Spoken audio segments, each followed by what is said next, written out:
In 2005, around 150 world leaders gathered at the United Nations in order to define terrorism. After 2 days, the summit ended without reaching a consensus about the definition of the word terrorism. They issued a declaration stating that there was no reason for defining terrorism since everyone already knew what terrorism was. Of course, this is not the truth.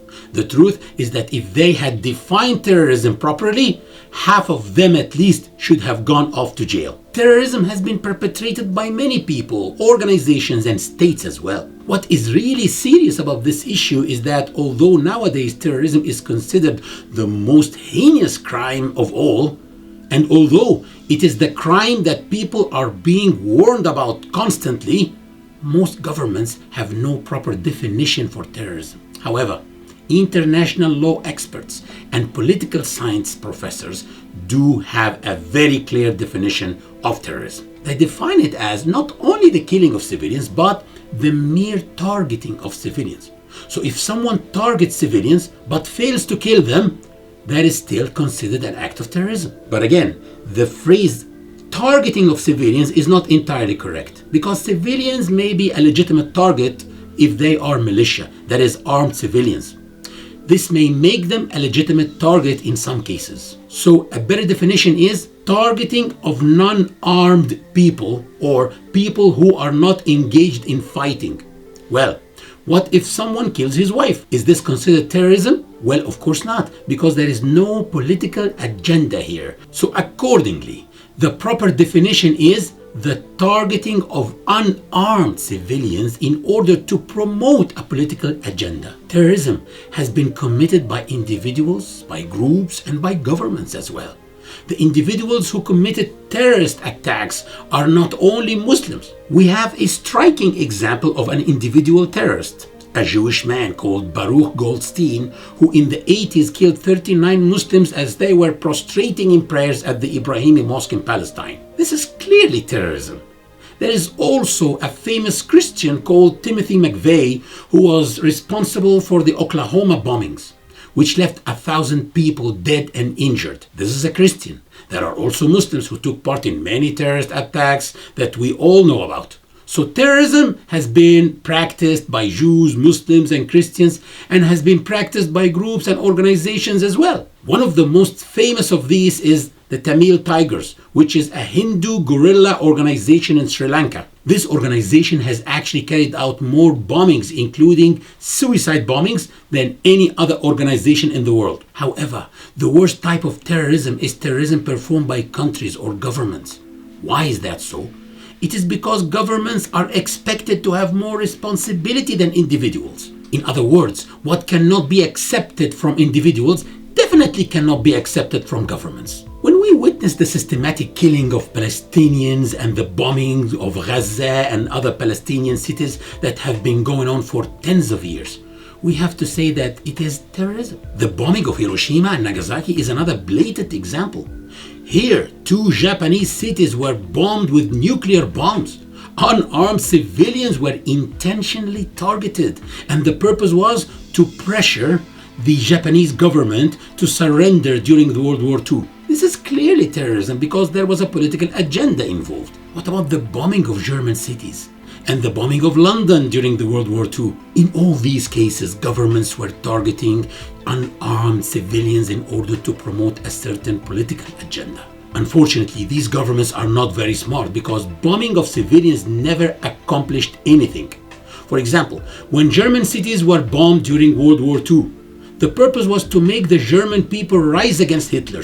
However, the result was that the Germans rallied even more around Hitler and gave him justification for the criminal and racist actions he was perpetrating, all because of the attacks they had been subjected to. It is very important here to clarify the misconceptions that are prevalent among youth and which are used to advocate terrorist actions. For example, I remember when I was in a European country talking about the issue of terrorism, and I said that Islam does not approve of actions like the events of 9/11 or events of 7/7 in London or those of the 11th of March in Madrid. It does not approve of any of this. This was going on in front of a huge audience of non-Muslims as well as some Muslims. Unfortunately, 6 or 7 Muslims among them met my words with an uproar. They stood up, yelled and threw chairs at me and even spat at me, making an altogether horrid scene. The security personnel came to escort them out, but I intervened and said that if they were taken out at this point, it might look to some people that I am the one misrepresenting Islam and that these people represented true Islam. I said that since they had voiced their opinions so vehemently, they must follow them with an explanation for all. So I asked them, please come and tell me what I am saying that is so wrong. Do you want to say that Islam approves of all the incidents I was talking about? One of them said, yes, you are an apostate. So I asked him, why? He said, because you obviously do not read the Quran. So I told him, well, please tell me where in the Quran you find proof that Islam condones such actions. He answered, we have a rule mentioned in the Quran that says, and if you punish, then let your punishment be proportionate to the wrong that has been done to you. That means that just like they did to you, you do to them. They killed our civilians and innocent people in Palestine, in Iraq, in Bosnia, and in Kashmir. And the Quranic verse says that I can do to them what they did to me. So I answered, okay, but do you know that non-Muslims not only killed our innocent people, they also raped our women in Bosnia and Herzegovina? So do you believe that you are entitled to rape their women? You said the verse gives you the right to do to them what they did to you. He answered, no. So I pressed on. Why not? You said the verse gives you the right to retaliate in kind. So when cornered, he said, no, but rape entails fornication and that is a sin. So my obvious answer was, are you saying that fornication is a sin but killing innocent people is not? They are both sins. You must understand that the verse you quoted is talking about the magnitude of the retaliation and not the form of retaliation. In other words, it is equivalent to the verse that is in the Bible and that is also present in the Quran, which says, an eye for an eye, a tooth for a tooth, a nose for a nose, and an ear for an ear. So its true meaning is that one eye should suffice for one eye and not 2 eyes for an eye. 1 tooth for 1 tooth and not 32 teeth in retaliation for 1 tooth. In other words, you have the right to retaliate with the same magnitude. Do not exceed your limits. But even if your enemy rapes women, you should not do the same because you are a Muslim. If your enemy kills innocent people, you should not do the same because you are a Muslim. If your enemy has no principles that prevent him from committing such things, that is his affair.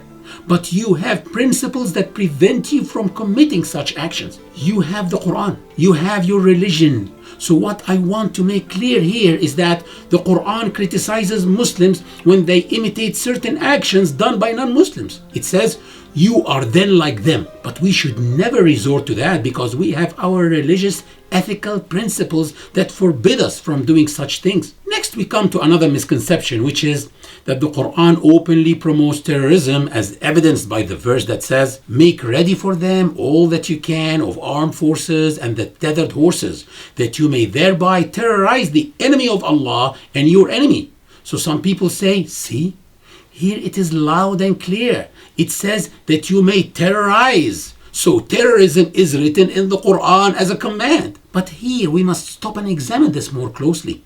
To start with, there are 2 kinds of terrorism or terrorization, one of which is praised and one of which is condemned. The kind of terrorization which is praised and approved of is the kind that, for example, a policeman would use if he saw a thief running away with a sack full of jewels he had just stolen. Would it make sense for the policeman to say, wait a moment please, fear God man, I will give you 10 minutes to go back and return those jewels so you don't go to hell? Or would it make more sense for the policeman to take out his gun and say, stop, freeze, and put your hands in the air? If you don't stop, I will shoot. This is a form of terrorization, to instill terror in someone, but it is acceptable. Another point is that the verse we just mentioned is intended as a deterrent.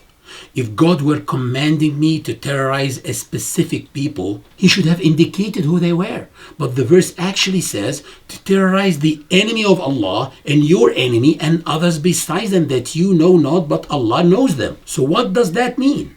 How can I terrorize certain people if I do not know who they are? The verse really means that when you have a powerful army, you will deter your enemy and the enemies of God and others that you may not know but are planning to attack you. All of these will be deterred and will not attack you even if you are oblivious as to whom they are. I remember very well that in 2009 I went to give a lecture to a group of American officers from the United States National War College.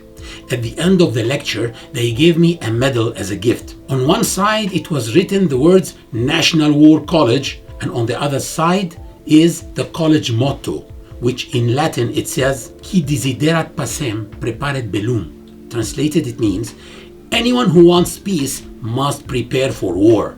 Meaning that you must prepare your armed forces and have a strong army so that you can live in peace and nobody can dare to attack you. Another misconception about Islam is that it orders the killing of people everywhere. In 2003, I was at the American University in Washington, D.C., and there was an evangelical clergyman who had come for a debate with me. He started the debate by saying, it is disturbing to live in a country with people whose book tells them regarding us, kill them wherever you find them. Basically suggesting that in order to be devout Muslims, we should be walking around with a machine gun in each hand in order to kill every non-Muslim that we come across. I took out all the money I have in my pocket, and it was around $100, and said, I will give this to the one who will answer my question.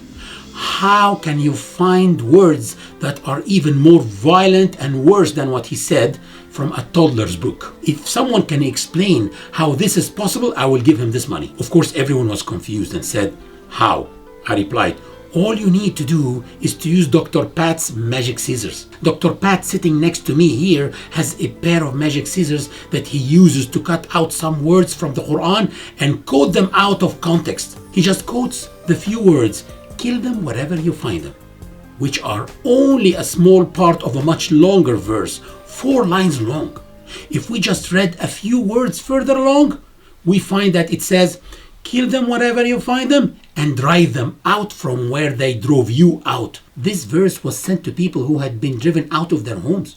These people's homes in Mecca were occupied by aggressors. I am not saying that this verse is no longer valid. On the contrary, till this day, anybody who's turned out of his home or whose land is occupied has the right to fight the occupiers. Then I continued by asking Dr. Pat, why didn't you continue the verse? You either did that intentionally or you did it unintentionally. You either did it on purpose in order to mislead the audience sitting in front of us, or else you did it unintentionally because you are ignorant of the remainder of the verse. I then left the microphone and looked at him in order to direct the attention of the audience towards him, waiting for his answer as to whether he was deceptive or ignorant. Pat never answered the question, and it was an embarrassment to himself as well as the members of the Christian club that had invited him to come all the way from Arkansas to participate in a debate. The debate lasted for only 15 minutes. This is the immoral cut and paste game that they always play against Muslims.